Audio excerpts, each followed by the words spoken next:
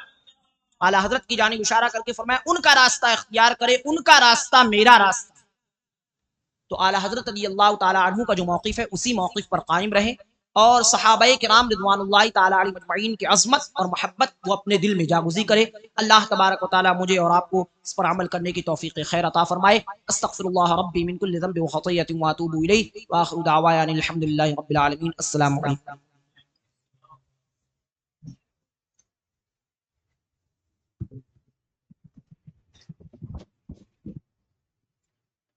یا نبی سلام علیکہ، یا رسول سلام علیکہ، یا حبیب سلام علیکہ، صلوات اللہ علیکہ۔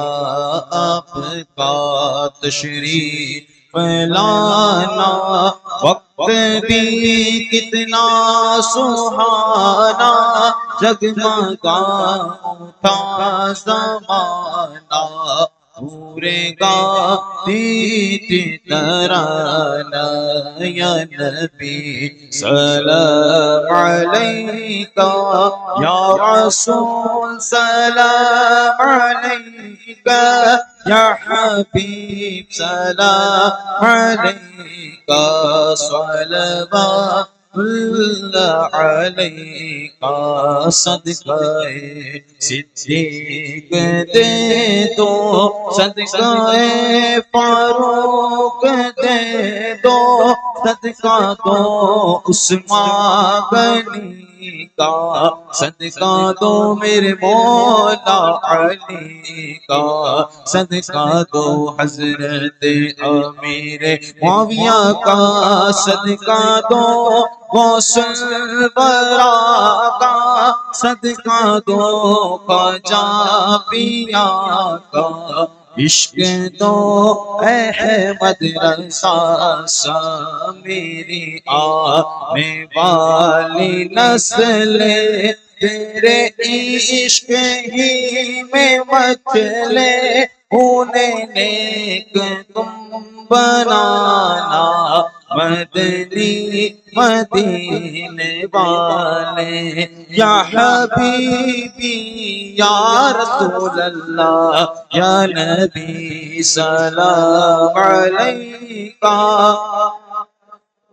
سلام علیکہ، یا حبیب سلام علیکہ، صلوات اللہ علیکہ۔ الصلاة والسلام عليك يا رسول الله، الصلاة والسلام عليك يا حبيب الله، الصلاة والسلام عليك يا خير خلق الله، وعلى آلك وأصحابك يا شفيعنا يوم الجزاء، صلى الله تعالى عليه وسلم۔ اللهم ربنا آتنا في الدنيا حسنة وفي الآخرة حسنة وقنا عذاب النار۔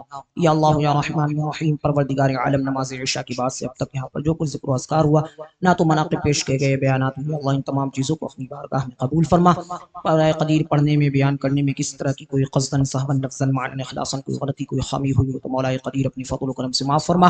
یا اللہ یا رحمان یا رحیم، پروردگار عالم اس محفل پاک کو اپنی بارگاہ میں قبول فرما۔ یا اللہ یا رحمان یا رحیم، جتنی حضرات حاضر ہیں مولا قدیر سب کی نیک جائز مرادوں کو پورا فرما، سب کے نیک جائز مقاصد میں کامیابی و کامرانی عطا فرما۔ یا اللہ یا رحمان یا رحیم، آج کی اس محفل کے انعقاد میں جتنے احباب نے دامی درمی قدم سخن حصہ لیا ہے، سب کو دنیا و آخرت کی لازوال نعمتوں سے مالا مال فرما۔ یا اللہ یا رحمان یا رحیم، پروردگار عالم ہم تمام لوگوں کو شریعت مطہرہ کی پاسداری کی توفیق عطا فرما۔ تمام صحابہ کرام، تمام اہل بیت عظام رضوان اللہ تعالی علیہم اجمعین کی سچی محبت ہمارے دلوں میں جاگزی فرما۔ یا اللہ یا رحمان یا رحیم، پروردگار عالم ہم تمام لوگوں کے علم میں، عمل میں، عمر میں، صحت میں، تجارت میں، رزق میں، اقبال میں بھی پناہ برکت عطا فرما۔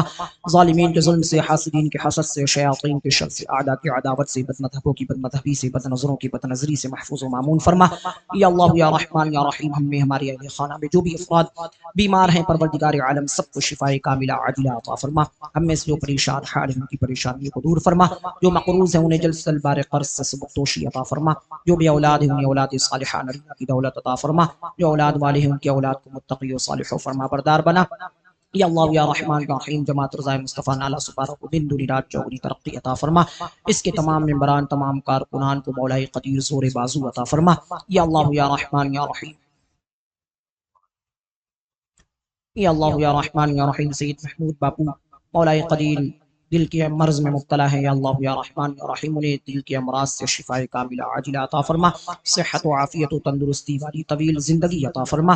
یا اللہ یا رحمان یا رحیم، اس کے علاوہ جتنے بزرگ یہاں حاضر ہیں سب کو صحت و عافیت عطا فرما، جو نوجوان اور بچے حاضر ہیں ان کو مستقبل کو روشن و منور و تابناک فرما، اپنے حبیب مکرم صلی اللہ تعالی علیہ وسلم کے صدقات و فعل میں ہماری دعاؤں کو شرف قبولیت عطا فرما۔ قال الله تعالى في شأن عظمة حبيبه الكريم: إن الله وملائكته يصلون على النبي يا أيها الذين آمنوا صلوا عليه وسلموا تسليما اللهم صل على سيدنا ومولانا محمد وآله وصحبه أجمعين سبحان ربك رب العزة عما يصفون وسلام على المرسلين والحمد لله رب العالمين.